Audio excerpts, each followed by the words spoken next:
भाग्या की हंसी नक्श के कान में चुभने लगी थी। वो और बर्दाश्त नहीं कर पाया।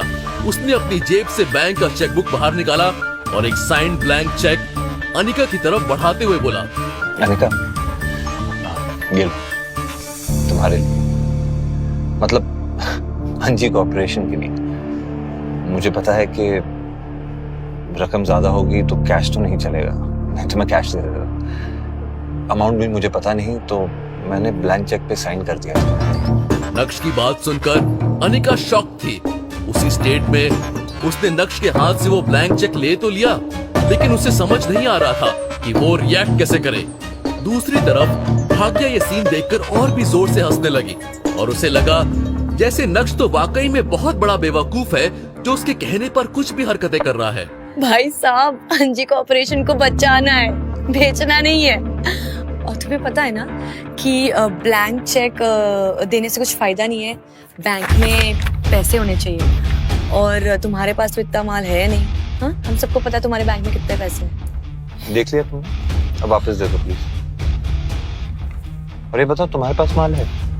नहीं, लेकिन अभी भाग्या ने बोलना शुरू ही किया कि तभी नक्श ने उसे बीच में ही टोकते हुए कहा, इसके बाद खुद खर्च करने के लिए नहीं होता, तो फ्री में ज्ञान नहीं बांटता, ठीक है? भाग्या की गुस्सैल आंखें नक्श को ऐसे घूरने लगी जैसे मानो अभी नक्श का खून ही कर बैठेगी। लेकिन अब भाग्या के पास बोलने के लिए कुछ नहीं था। भाग्या की बोलती बंद करने के बाद नक्श ने अनिका को देखा, जो अभी भी नक्श की बात पर यकीन नहीं कर पा रही थी। वो उस ब्लैंक चेक को साइड में ही रखने वाली थी कि तभी नक्श ने कहा, अनिका, एक सेकंड प्लीज। अगर तुम चाहो तो नेट बैंकिंग में मेरे अकाउंट में चेक कर सकते हो कि मेरे पास पैसे हैं कि नहीं। अनिका भी नक्श की बात पर भरोसा करना चाहती थी, लेकिन वो भरोसा नहीं कर पा रही थी क्योंकि नक्श के पास कोई जॉब ही नहीं थी। पूरे दिन तो नक्श घर में बैठा रहता है, घर के सारे काम करता है। आज अचानक से वो आया और उसने ब्लैंक चेक देते हुए कहा कि अंजी कॉर्पोरेशन को बचा लो। अगर अनिका की जगह कोई भी होता तो उसके लिए भी नक्श की बात पर यकीन करना उतना ही डिफिकल्ट होता जितना अभी अनिका को हो रहा था। वैसे तो नक्श ने भाग्या का मुंह बंद करवा दिया था, लेकिन अभी इस टॉपिक पर भाग्या को लगा कि वो नक्श को दबा सकती है। दीदी, ये आपको चेक करने भूल ही रहा था, आप चेक कर लीजिए ना, उसके सेटिस्फैक्शन के लिए। और हम सबको पता है उसके अकाउंट में कितने पैसे होंगे, 2 रुपए। अब हर तरफ से अनिका को प्रेशर फील हो रहा था। अनिका ने एक बार फिर से नक्श की ओर देखते हुए कहा, नक्श, तुम सच में चाहते हो कि मैं तुम्हारा बैंक अकाउंट चेक करूं? हाँ, मैं सच में चाहता हूँ कि तुम मेरा बैंक अकाउंट चेक करो, क्योंकि मैं तुमसे कभी झूठ बोलूंगा नहीं। अनिका से ज्यादा तो भाग्या एक्साइटेड दिख रही थी। तुम क्या लैपटॉप के अंदर ही घुस जाओगी क्या? बैठ जाओ, आराम से देख रही है ना, बैठो।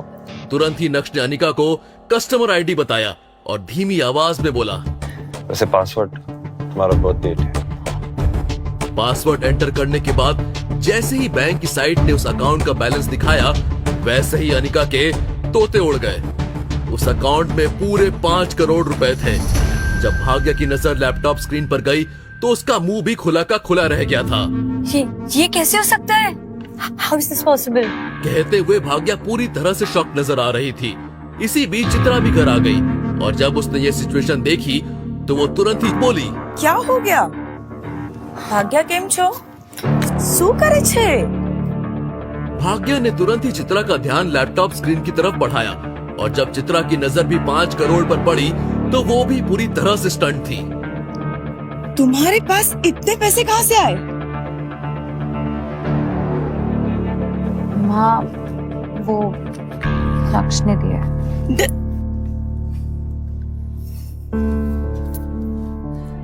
तुम्हारे पास इतने पैसे कहाँ से आए? I'm sorry, मैं वो बता नहीं सकता आपको, लेकिन हाँ ये जरूर बता सकता हूँ कि जहाँ से भी आए हैं कोई गलत सोच से नहीं आए, तो इसका इस्तेमाल कर सकते हैं। अनिका,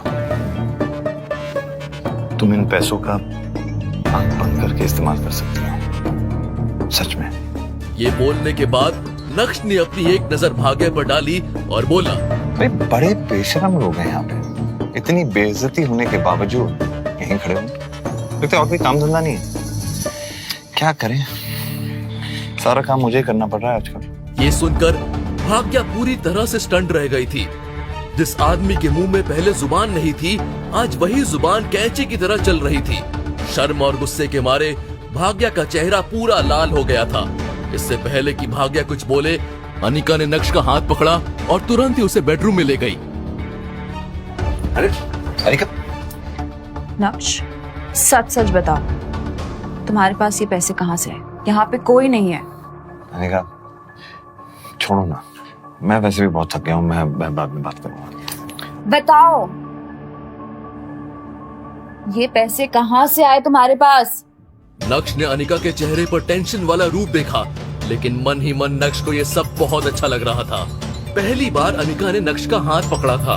पहली बार अनिका को नक्श ने इतनी चिंता करते हुए देखा था। अनिका को नक्श की ही चिंता थी ना? शायद। थोड़ा सोचने के बाद नक्श ने सोचा कि क्यों न अनिका के सामने अपना सच लेकर आया जाए।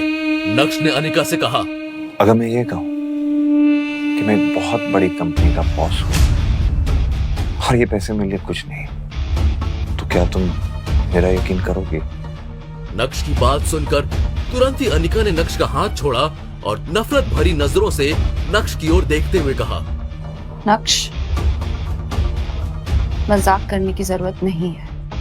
मुझे सच सच बताओ, ये पैसे कहाँ से आए? मैं बार बार नहीं पूछूंगी कि ये पैसे कहाँ से आए, और मेरे पास इतना टाइम भी नहीं है। और आई होप कि ये पैसे तुम्हारे पास लीगल तरीके से आए, और अगर ये इनलीगल है ना, तो मुझे इन पैसों की कोई जरूरत नहीं है। मेरी कंपनी बर्बाद हो जाए तो हो जाए, आई डोंट केयर। और मुझे ना तुम्हारी वजह से किसी और मुसीबत में नहीं फंसना है। I am done. तुम्हें इसकी फिक्र करने की कोई जरूरत नहीं है। आई प्रॉमिस कि ये जो पैसे हैं ये लीगल सोर्स से हैं, लीगल तरीके से तुम बेझिझक इसका इस्तेमाल कर सकती हो। प्लीज इसे खर्च करो और अपनी यानी अंजी कॉर्पोरेशन को घर से बाहर निकालो। अनिका अभी भी नक्श को शक की नजरों से घूर रही थी।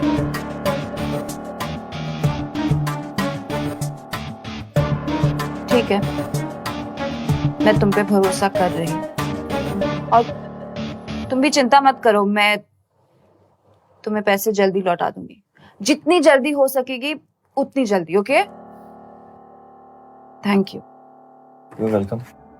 नक्श ने अपना हाथ हिलाया और सबसे पहले कमरे से बाहर निकला। बाहर आकर नक्श ने देखा कि भाग्या तो वहाँ से जा चुकी थी। ये जानकर नक्श को अच्छा नहीं लगा। शायद नक्श भाग्या की और खिंचाई करना चाहता था। तभी इतने में चित्रा वहाँ आई और उसने फिर से नक्श से पूछा, नक्श, तुम्हारे पास 5 करोड़ रुपए कहाँ से आए?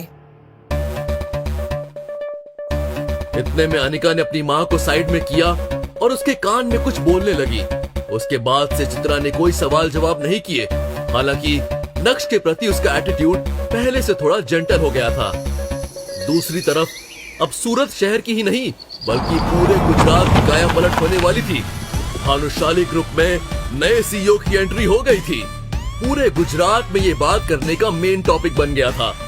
अब जब भानुशाली ग्रुप नए सीईओ के साथ मार्केट में उतरा तो बहुत सारी एंटरटेनमेंट कंपनीज इनके साथ टाई अप करते हुए अपनी किस्मत आजमाना चाहती थी, लेकिन सीईओ साहब ने सबको लाल झंडा दिखाया था।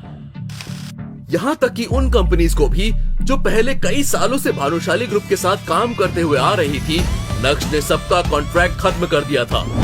पहले ही दिन से नक्श ने अपने तरीके से काम करना शुरू कर दिया था और आगे आगे नक्श ने जो किया उससे भानुशाली ग्रुप खूब सुर्खियां बटोरने लगा था। लॉजिकली बात की जाए तो अभी तक भानुशाली ग्रुप ने जिन भी कंपनीज के साथ टाई अप किया है वो सभी हाई प्रोफाइल कंपनीज थी। कुछ सूरत की, कुछ अहमदाबाद की, तो कुछ मुंबई की। लेकिन इस बार जब लोगों ने जावेरी खानदान के बारे में सुना तो उन्हें बहुत शॉकिंग लगा। बहुत लोगों ने अनिका जावेरी के बारे में सुना ही नहीं था और जावेरी परिवार भानुशाली ग्रुप के साथ डील करने चला गया। ऐसा नहीं है कि सूरत शहर में कोई जावेरी खानदान को जानता नहीं था, बिल्कुल जानते थे, लेकिन अनिका जावेरी को नहीं जानते थे क्योंकि अनिका तो सिर्फ जावेरी खानदान का हिस्सा थी।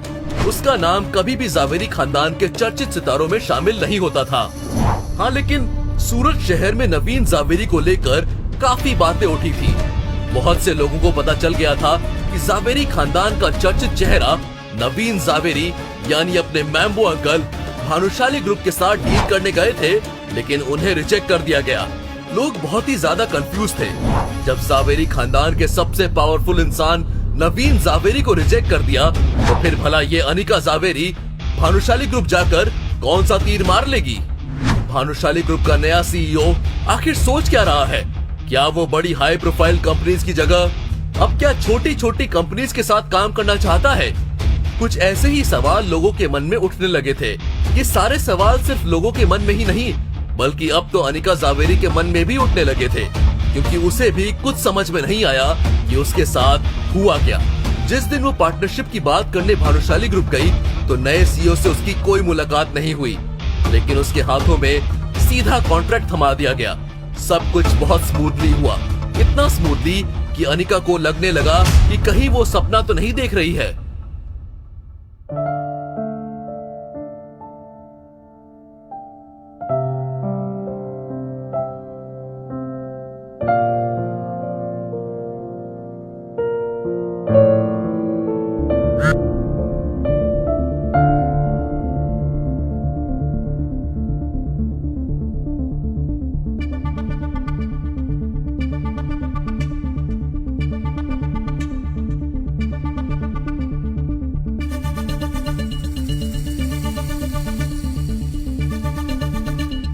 सूरत शहर का सबसे लग्जरियस होटल प्राइम स्टार को जावेरी खानदान ने पूरे दिन और पूरे रात के लिए बुक कर डाला था। कल्याणी अनिका की सक्सेस पार्टी मना रही थी, क्योंकि अनिका की वजह से पहली बार जावेरी खानदान और भानुशाली ग्रुप के बीच में कॉन्ट्रैक्ट जो हो गया था।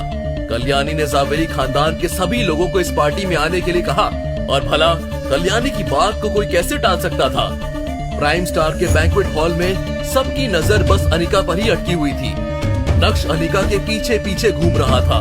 वाकई में अनिका सेंटर ऑफ अटेंशन के साथ साथ सेंटर ऑफ अट्रैक्शन भी बन गई थी। उसने जो जावेरी खानदान के लिए किया वो बहुत ही बड़ा कंट्रीब्यूशन था, और इस सेलिब्रेशन की मुख्य हकदार भी वही थी। पूरा जावेरी खानदान प्राइम स्टार में मौजूद था।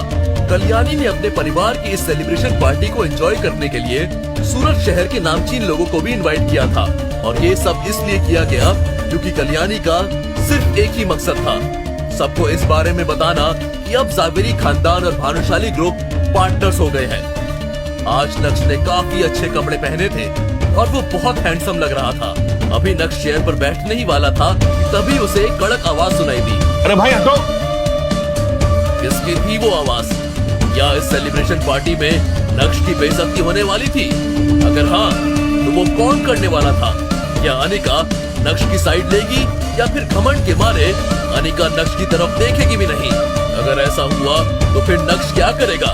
क्या नक्श भानुशाली ग्रुप और जावेरी खानदान के बीच का कॉन्ट्रैक्ट खत्म कर देगा, या फिर नक्श अपनी दूसरी चाल चलेगा? जानने के लिए सुनिए